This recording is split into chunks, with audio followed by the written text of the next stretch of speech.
Corona संकट और महंगाई की बढ़ती मार के बीच राजस्थान की अशोक गहलोत सरकार ने राज्य सरकारी कर्मचारियों को बड़ी राहत दी है। बुधवार को यहां अशोक गहलोत सरकार ने राजस्थान सरकारी कर्मचारियों का महंगाई भत्ता 17% से बढ़ाकर 28% करने का ऐलान किया है। राज्य सरकार की तरफ से यह भी बताया गया है कि महंगाई भत्ते की नई दर 1 जुलाई 2021 से मान्य होगी।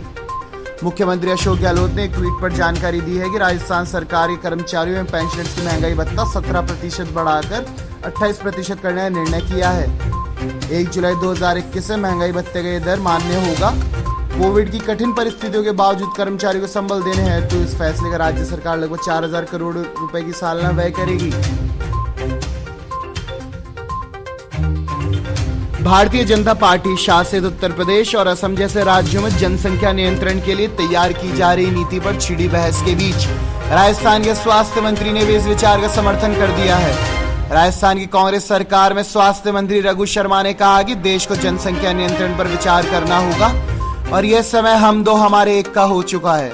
उन्होंने ऐसे समय में यह बात कही जब उनकी पार्टी के कई नेताओं ने योगी आदित्यनाथ और हिमंत बिस्वा शर्मा की ओर से लाए जा रहे कानूनों की आलोचना की है।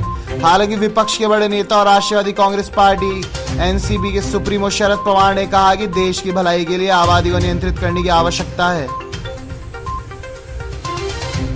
शिक्षा विभाग को सीएम गहलोत ने दी कई सौगातें। मुख्यमंत्री गहलोत ने आज कई राजकीय कॉलेज के भवनों का वर्चुअल लोकार्पण शिलान्यास किया।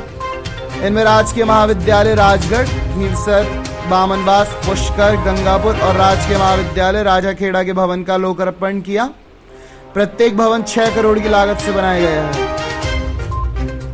जैसलमेर शिफ्ट 24 संवाददाता जब्बर सिंह व्यास ने बताया कि बुधवार को सुबह 11 बजे जिला कलेक्टर श्री आशीष मोदी व नगर परिषद सभापति श्री हरिवल्लभ कल्ला ने बाड़मेर रोड स्थित सिटी पार्क का निरीक्षण किया। निरीक्षण के दौरान जिला कलेक्टर मोदी व सभापति कल्ला ने पार्क में होने वाली वृक्षारोपण को लेकर विस्तृत चर्चा की व आवश्यक विकास कार्य जैसे 4 दीवारी, पाइपलाइन व लाइट व्यवस्था के लिए दिशा निर्देश दिए।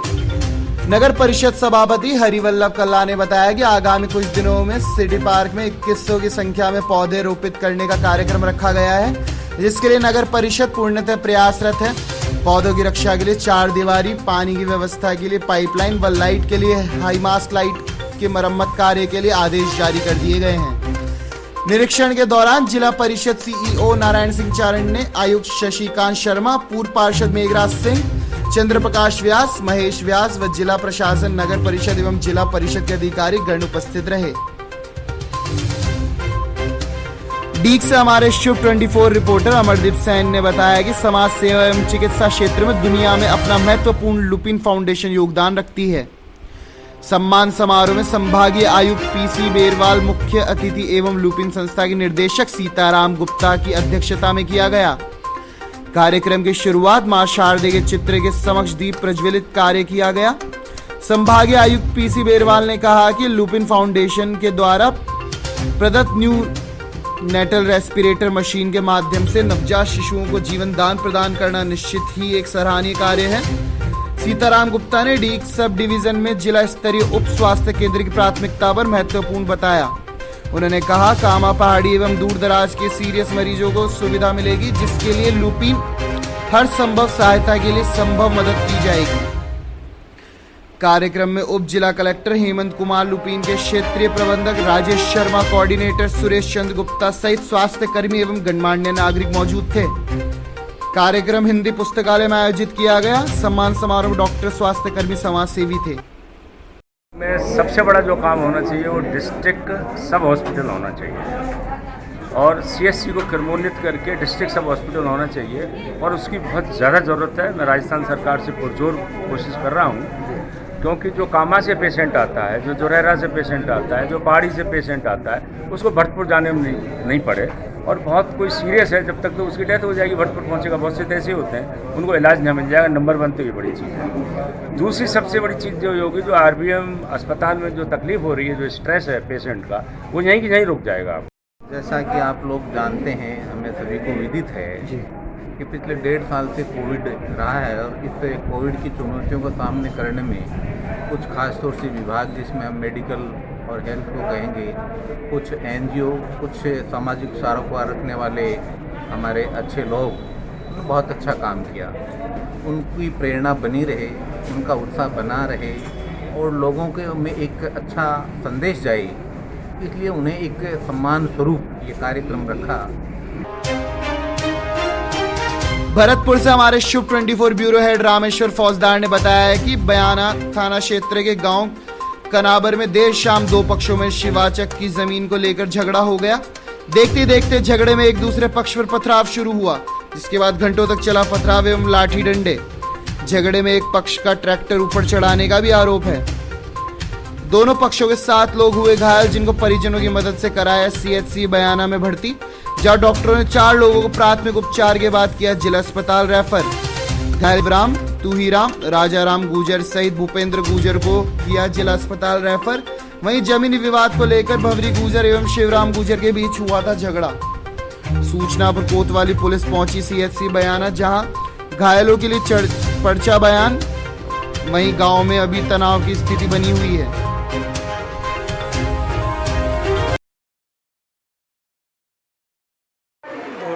सूचना मिली जैसे कनावर गांव के कुछ लोग मजबूर हो गए हैं, उनके मेडिकल मुआयना कराने आया था। यहाँ पर डॉक्टर द्वारा मालूम हुआ कि 4 लोगों को रेफर भर्ती कर दिया है, जो इलाज हेतु कुछ लोगों को यहाँ रेफर और इलाज हेतु रखा गया है, जिनके एमएच बताए जा रहे हैं। रिपोर्ट आने पर जैसी कार्रवाई होगी। भरतपुर से हमारे शुभ 24 ब्यूरो हेड रामेश्वर फौजदार ने बताया कि विकास अधिकारी ने ग्राम विकास अधिकारियों के लिए बैठक। सरकारी योजनाओं का समय पर लाभ मिलना चाहिए। पंचायत समिति वैर परिषद में विकास अधिकारी सुरेश चंद बागोरिया ने पंचायत समिति की समस्त ग्राम पंचायतों के सचिवों की एक आवश्यक बैठक ली। हमारे शुभ 24 के ब्यूरो हेड भरतपुर रामेश्वर फौजदार के अनुसार बैठक में विकास अधिकारी सुरेश चंद बागोरिया ने बैठक लेते हुए बताया कि राजस्थान सरकार के अलावा भारत सरकार की ओर से चलाई जा रही जन कल्याणकारी योजनाएं, प्रधानमंत्री आवास योजना, राष्ट्रीय खाद्य सुरक्षा, मनरेगा, स्वच्छता आदि कार्यों को समय पर पूरा कराकर आमजन को सरकारी योजनाओं का लाभ समय पर दिया जाना चाहिए। भारत के प्रधानमंत्री की ओर से चलाई जा रही स्वच्छ भारत मिशन के तहत ग्राम पंचायतों को IDF पूर्ण रूप से करना है। किसी भी प्रकार की लापरवाही बर्दाश्त नहीं होगी। पंचायत समिति वैर की समस्त ग्राम पंचायतों में स्वच्छ भारत मिशन को साफ सफाई आदि बिंदुओं पर आवश्यक दिशा निर्देश दिए। बैठक में सहायक विकास अधिकारी धनेश चंद, सुरेश चंद, रमेश चंद धाकड़, ग्राम विकास अधिकारी दिनेश पचौरी, आशा गोयल, ग्राम विकास अधिकारी आमोली, हेमू बंसल, प्रसादी, खेमराज मीणा आदि मौजूद रहे। जैसलमेर से हमारे शुभ 24 संवाददाता जब्बर सिंह व्यास ने बताया कि जैसलमेर शहर में सुबह से ही गर्मी व उमस से लोगों का हाल खराब था। गर्मी के कारण लोग पसीने से तरबतर हो रहे थे। अचानक शाम को मौसम में अपना मिजाज बदला, बूंदाबांदी हुई। धीरे धीरे हल्की बूंदाबांदी तेज बारिश का रूप लिया। जैसलमेर, स्वर्ण दुर्ग सहित पूरा पानी से तरबतर हो गया। लोगों को गर्मी से राहत मिली। कोटा से हमारे शुभ 24 संवाददाता आसिफ खान ने बताया कि कोटा में आज कैथुनीपोल थाना पुलिस ने कार्रवाई करते हुए जान से मारने की नीयत से हमला करने वाले मुख्य आरोपी कमलेश कुमार को गिरफ्तार किया है। कैथुनीपोल थाना अधिकारी विनोद ने जानकारी देते हुए बताया, थाना क्षेत्र में निजी कंपनी KDL की टीम बिजली चोरी की सूचना पर कार्रवाई करने गई थी, जहां मुख्य आरोपी कमलेश ने अपने साथियों के साथ मिलकर टीम पर हमला कर दिया। इस मामले में 2 आरोपी राहुल और शाकिब मुर्गा को पहले ही गिरफ्तार किया जा चुका है। वहीं आज मुख्य आरोपी को गिरफ्तार किया गया है। कोटा से हमारे शुभ 24 संवाददाता आसिफ खान ने बताया कि कोटा में आज शाम तेज बारिश के दौरान हवाएं चलने से तलवंडी और विज्ञान नगर में 3 जगह पेड़ गिरे। गनीमत वहीं पेड़ गिरने से कोई हताहत नहीं हुआ। तलवंडी कॉमर्स कॉलेज और पर पेड़ गिरने से एक डॉक्टर की कार चपेट में आ गई। वहीं विज्ञान नगर मेन रोड पर बिजली के तारों पर पेड़ गिरने से बड़ा हादसा टला। जिस वक्त पेड़ गिरे, विद्युत आपूर्ति बहाल की। वहीं पेड़ के गिरने से मुख्य मार्ग का रास्ता बंद हो गया। सूचना मिलने पर विद्युत विभाग के कर्मचारी मौके पर पहुंचे, जहां पेड़ों को हटवाकर आवागमन सुचारू करने के लिए कर्मचारी जुटे हैं। कोटा में ग्रीनफील्ड एयरपोर्ट मामले में राज्य सरकार ने 1250 एकड़ जमीन निःशुल्क आवंटन का निर्णय लिया है। नागरिक उड्डयन विभाग के संयुक्त शासन सचिव राजीव जैन ने जिला कलेक्टर उज्जवल राठौड़ को राज्य सरकार के निर्णय से अवगत कराते हुए निःशुल्क भूमि आवंटन के लिए सूचित किया। हमारे शुभ 24 कोटा उदयपुर जोनल हेड दुष्यंत सिंह गहलोत ने बताया है कि हाड़ौती के लाल विकास पुरुष शांति धारीवाल साहब ने अपना वादा पूरा किया। अब दिल्ली के नेता की बारी देखना है, आगे होता है क्या। हमारे शुभ 24 कोटा उदयपुर जोनल हेड दुष्यंत सिंह गहलोत की रिपोर्ट के अनुसार झालावाड़ जिले के प्रसिद्ध ऐतिहासिक धार्मिक स्थल कामखेड़ा बालाजी सरकारी आदेश अनुसार आगामी आदेशों तक बंद रहेगा। कामखेड़ा बालाजी धार्मिक स्थल पूर्णतः से बंद है। ऐसे में कामखेड़ा बालाजी धाम प्रसिद्ध तीर्थ स्थल माना जाता है, जो कि मध्य प्रदेश बॉर्डर नजदीक होने के कारण प्रतिदिन यहाँ पर मध्य प्रदेश से श्रद्धालु पैदल पद यात्रा करते हुए पहुंच जाते हैं। कामखेड़ा बालाजी धाम पर श्रद्धालु अपने निजी वाहनों में कामखेड़ा पहुंच रहे हैं। जैसे श्रद्धालु कामखेड़ा तीर्थ स्थल पर पहुंचते हैं, बालाजी के दर्शन नहीं कर पाते। दर्शनार्थियों के लिए तीर्थ स्थल बंद होने से मंदिर असमंजस बना हुआ है। श्रद्धालुओं ने बताया कि हमारे मध्य प्रदेश में सभी धार्मिक स्थल खुले हुए हैं, इसलिए हमने सोचा कि राजस्थान में भी कामखेड़ा बालाजी मंदिर खुला रहा, इसलिए हम भी परिवार के साथ मध्य प्रदेश से राजस्थान के झालावाड़ जिले के कामखेड़ा बालाजी धाम पर दर्शन करने आए, परंतु हमें क्या मालूम कि कामखेड़ा बालाजी मंदिर बंद हो रहे हैं। श्रद्धालुओं ने बताया कि परेशानी इस बात की नहीं है, हमें बालाजी दर्शन नहीं हुए। मध्य प्रदेश सहित विभिन्न राज्यों के श्रद्धालुओं के लिए आस्था का प्रतीक माना जाता है कामखेड़ा बालाजी, जिसकी अव्यवस्था की जिम्मेदार है कामखेड़ा बालाजी सार्वजनिक ट्रस्ट, जिनकी लापरवाही का खामियाजा श्रद्धालुओं सहित स्थानीय दुकानदारों के साथ साथ गाँव वालों को भी उनकी लापरवाही का दंश झेलना पड़ रहा है। श्रद्धालुओं के साथ भी यहाँ पर भेदभाव किया जा रहा है। कुछ श्रद्धालु तो मंदिर के पास से ही हाथ जोड़कर चले जाते हैं, तो कुछ श्रद्धालु गांव के बाहर से ही नमन करके चले जाते हैं। परंतु सुनने में ऐसा है कि ट्रस्ट के अध्यक्ष महामंत्री अपने परिचितों को मंदिर में दर्शन करवा देते हैं, फिर ये कैसा मंदिर बंद है।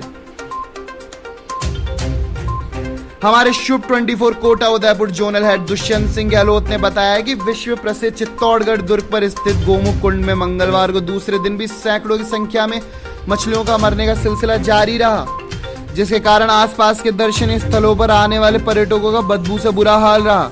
इसकी सूचना मिलने पर मत्स्य विभाग के अधिकारी मंगलवार को सवेरे गोमुख कुंड पर पहुंचे, जहां पर उन्हें मृत पाई गई मछली को बाहर निकलवाने के साथ ही बड़ी संख्या में मछलियों के मरने के कारणों का पता लगाने के लिए पानी के सैंपल भी लिए।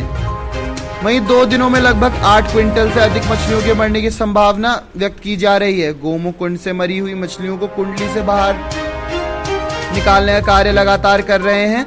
इसी को लेकर आज मत्स्य विभाग के डिप्टी डायरेक्टर सैयद लायद अली और कनिष्ठ सहायक मनीषपुरी गोस्वामी गोमुख कुंड जाकर मृत मछलियों को गोमुख कुंड के आसपास से हटाने की कार्रवाई की। वहीं मछलियों की मौत के कारण जानने के लिए गोमुख कुंड के पानी के सैंपल भी लिए। इसकी जानकारी देते हुए मत्स्य विभाग में डिप्टी डायरेक्टर सैयद लायद अली ने बताया कि गोमुख कुंड में वर्ष 1974 में चीन से लाई गई कॉमन कॉर्प मछलियां थी, जिनका पालन गोमुख कुंड में हो रहा था। उन्होंने बताया कि प्रथम दृष्टया पानी में ऑक्सीजन की मात्रा की कमी और तापमान में लगातार बढ़ोतरी के कारण इन मछलियों की मौत हुई है।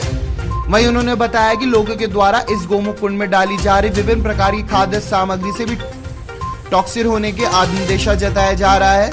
उन्होंने बताया कि 2 दिनों में करीब 7 से 8 क्विंटल मछलियों की मौत हुई है, जो बहुत ही दुखद है।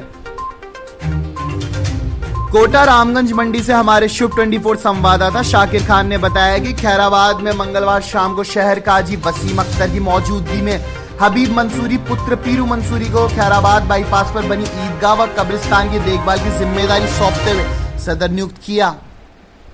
इस अवसर पर ईदगाह पर एक सादा स्वागत सम्मान समारोह का आयोजन किया गया, जिसमें गांव के गणमान्य व्यक्तियों में माला पहनाकर नवनियुक्ति सदर का सम्मान किया।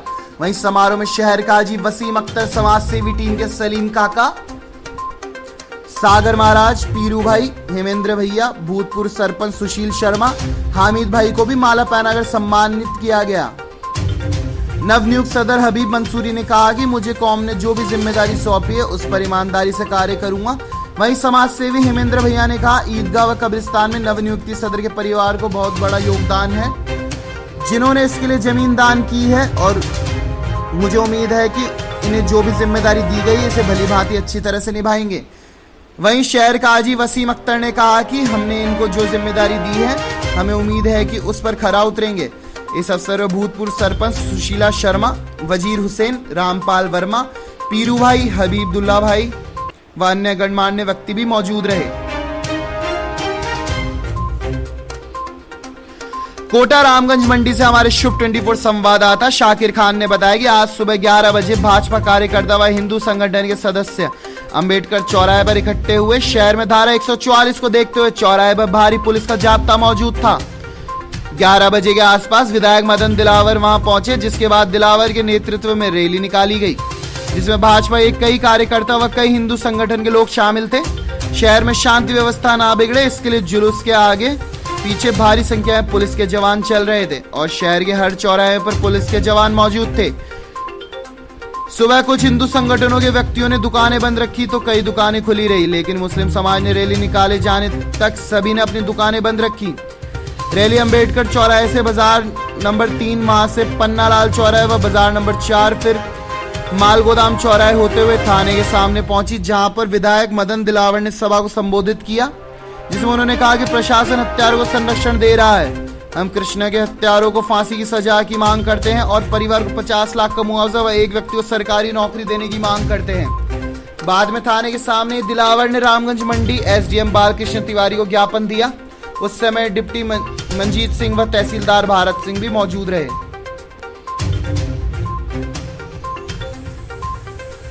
किशोर राय पाटन से हमारे शुभ 24 संवाददाता सुनील मेघवाल ने बताया कि स्वर्गीय चौधरी शीश राम जी ओला के संबंध में भाजपा के राष्ट्रीय प्रवक्ता गौरव भाटिया द्वारा की गई अभद्र टिप्पणी पर जाट सेना के जिलाध्यक्ष पवन जानू जाट के कांग्रेस नेताओं के साथ मिलकर उपखंड अधिकारी महोदय को ज्ञापन सौंपा। इंद्रगढ़ से हमारे शुभ 24 रिपोर्टर मनीष सैन ने बताया कि तहसील के मोहनपुरा ग्राम पंचायत में स्वच्छ भारत मिशन की उड़ रही धज्जियां, जिम्मेदार सरपंच व अधिकारी मौन। संपूर्ण मोहनपुरा गांव में जगह जगह कचरे के ढेर लगे होने से ग्राम वासियों में बीमारी का भय बना हुआ है। नालियों में पानी व कचरा जमा होने से मच्छर पनप रहे हैं, जिससे लोगों में बीमारियों का भय बना हुआ है। लेकिन ग्राम पंचायत मोहनपुरा के सरपंच व जिम्मेदार अधिकारी का इस ओर कोई ध्यान नहीं होने से लोगों में काफी रोष व्याप्त है। जबकि केंद्र सरकार स्वच्छ भारत मिशन के लिए करोड़ों रुपए खर्च कर रही है, वहीं मोहनपुर ग्राम पंचायत द्वारा केंद्र सरकार द्वारा चलाए जा रहे स्वच्छ भारत मिशन की जमकर धज्जियां उड़ाई जा रही हैं। वहीं संपूर्ण मोहनपुरा गांव की नालियां क्षतिग्रस्त हो रही है, जिससे भी लोगों में हादसों का भय बना हुआ है। बूंदी लाखेरी से हमारे शुभ 24 संवाददाता बनवारी सैनी ने बताया कि लाखेरी में भारतमाला परियोजना के तहत बन रहा एक्सप्रेसवे के निर्माण के दौरान मिट्टी में दबने से एक मजदूर की मौके पर मौत हो गई। मृतक का नाम शंकर पिता उराव निवासी उम्र 22 वर्ष छत्तीसगढ़ के चतरा जिले के सारथा थाने सुइया टांड का निवासी है। पुलिस ने बताया कि परियोजना के तहत बालापुरा गांव के पास मिट्टी डालने का कार्य चल रहा था। सुबह 3:30 बजे डंपर पर मिट्टी डाल रहा था युवक। डंपर से मिट्टी खाली करने का काम करता था युवक। डंपर के साथ मिट्टी डालने पहुंचा तो युवक डंपर के पीछे जाकर चालक के पीछे लेकर खाली करने का इशारा किया। उसी समय युवक का पैर फिसल गया। जब तक वह संभलता डंपर ने डाला ऊंचा कर मिट्टी खाली करना शुरू कर दिया, जिससे वो मिट्टी के नीचे दब गया।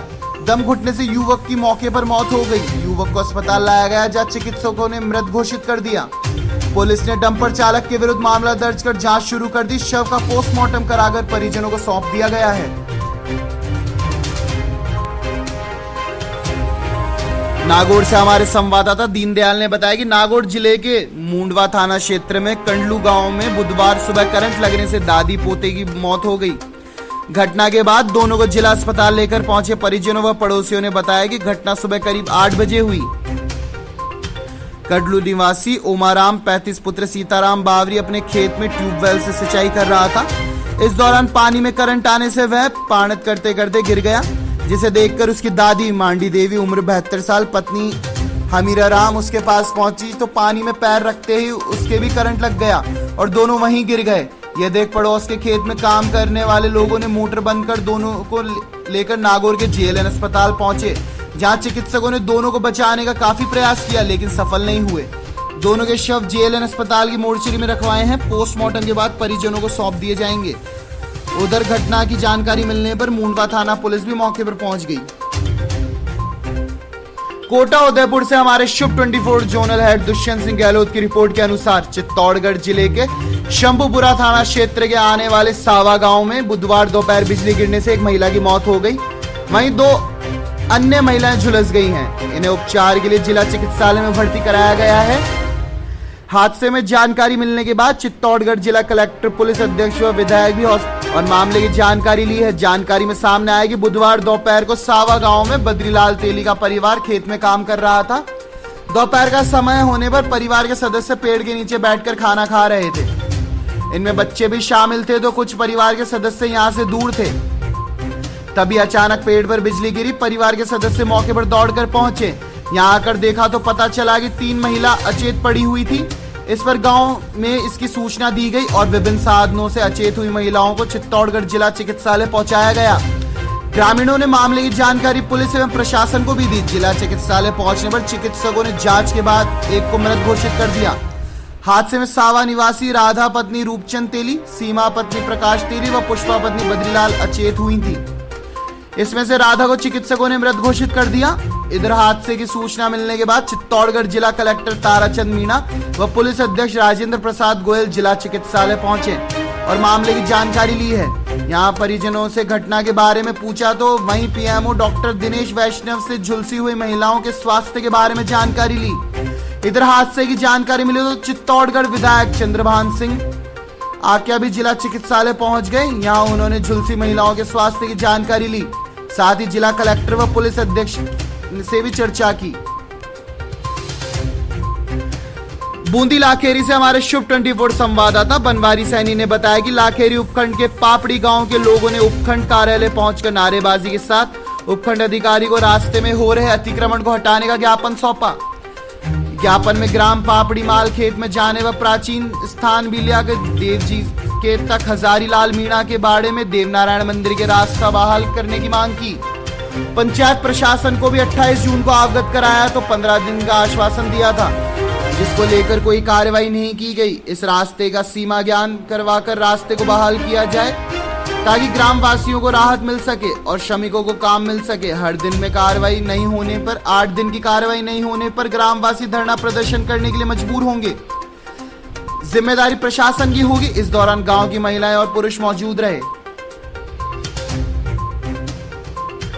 अटरू बारा से हमारे शुभ 24 रिपोर्टर गजेंद्र गौतम ने बताया कि कस्बे के सामुदायिक स्वास्थ्य केंद्र बुधवार को वैक्सीनेशन शिविर का आयोजन किया गया। शिविर के दौरान लोगों को लाइन में खड़ा कर टोकन बांट दिए गए। उसके उपरांत भी दूसरे रास्ते में लोगों को भीतर लेकर मिलने वालों के वैक्सीन लगाने का सिलसिला जारी रहा, जिस पर गुस्साए ग्रामीणों में शोर मचाना शुरू कर दिया। हालांकि कानून व्यवस्था बनाए रखने के लिए पुलिस बल वहां तैनात था। शिविर के दौरान 18 से अधिक उम्र वाले लोगों को वैक्सीन की 300 डोज लगाए गए। कस्बा निवासी सुभाष चंद्र शर्मा कमल मंगल भोला ने बताया कि वह सुबह से लाइन में खड़े थे और उन्होंने टोकन ले लिया था, लेकिन दोपहर 12 बजे तक गेट पर 26वें नंबर का पुरुष व 28 नंबर की महिला के प्रवेश होने से पहले ही भीतर 93 लोगों को वैक्सीन की डोज लग चुकी थी, जिस पर गुस्साए कस्बे वासियों ने विरोध दर्ज किया, हंगामा कर दिया। उधर परिषद के कार्यकर्ता हैप्पी अग्रवाल ने बताया कि सामुदायिक स्वास्थ्य केंद्र कवाई पर वैक्सीनेशन के दौरान ग्रामीणों को काफी सारी अव्यवस्थाओं का सामना करना पड़ा। विद्यार्थी परिषद के कार्यकर्ता लगातार 5-6 वैक्सीनेशन शिविर से टोकन सिस्टम कर चिकित्सा स्टाफ की हर संभव मदद कर रहे हैं, जबकि ग्रामीणों का आरोप है वहां लगे पुलिसकर्मी व चिकित्सा कर्मी अपनी जान पहचान वालों एवं रसूखदार लोगों को दूसरे गेट से अंदर भेज रहे थे। परिषद के कार्यकर्ता हैप्पी अग्रवाल द्वारा विरोध करने पर जवान ने अपशब्द कहकर बाहर जाने के लिए कहा, जो चिकित्सालय परिसर में लगे कैमरों में भी कैद है। ग्रामीणों का कहना है कि आगामी वैक्सीनेशन शिविर कस्बे के दूसरे किसी व सार्वजनिक स्थान पर लगाया जाए, जहां लोगों को दोनों रास्ते साफ नजर आए, ताकि चोरी छिपे बिना लाइन में लगे हुए लोग वैक्सीनेशन नहीं लगे, जिससे कि लाइन में खड़े लोगों का नंबर आ सके। लोकसभा स्पीकर ओम बिरला एक दिवसीय प्रवास पर उदयपुर पहुंचे। उदयपुर से हमारे शुभ 24 संवाददाता राजेश डांगी ने बताया है कि डबोक एयरपोर्ट पहुंचने पर ओम बिरला का भाजपा और कांग्रेस के कार्यकर्ताओं ने स्वागत किया। इस मौके पर ओम बिरला ने पत्रकारों से बातचीत की, कहा कि नाथ द्वारा के राबछा में राष्ट्रीय संत मुरारी बापू के प्रवचन सुनने जा रहे हैं। भगवान श्रीनाथ जी की नगरी में संत मुरारी बापू के आध्यात्मिक प्रवचन लोक कल्याणकारी साबित होंगे। बिरला ने कहा कि आध्यात्मिक प्रवचन सुनने के मनुष्य का आत्मिक शांति मिलती है। इस दौरान बिरला ने इसी महीने शुरू होने जा रही लोकसभा के मानसून सत्र में कई जनहितकारी मुद्दों पर चर्चा होगी। साथ ही उन्होंने सभी दलों के मानसून सत्रों को सफलतापूर्वक पूरा करने की अपील की। इस मौके पर राजस्थान विधानसभा अध्यक्ष सीपी जोशी, मंत्री लालचंद कटारिया और विधायक संयम लोढ़ा भी इसी विशेष विमान से साथ आए हैं। इसके बाद सभी नाथद्वारा के राबछा गांव के लिए रवाना हुए। किशोरिया पाटन से हमारे शुभ 24 संवाददाता सुनील मेघवाल ने बताया कि बूंदी जिले की किशोराय पाटन क्षेत्र 50 से अधिक गांवों की बिजली की समस्या को लेकर विधायक चंद्रकांत मेघवाल बूंदी एसी से मिलकर किशोराय पाटन से क्षेत्र का समस्या का समाधान की मांग की है। मेघवाल ने बताया घाट का बराना, लबान जाली जी का बराना जैसे सभी गांवों में किसानों को 24 घंटे बिजली की आवश्यकता है।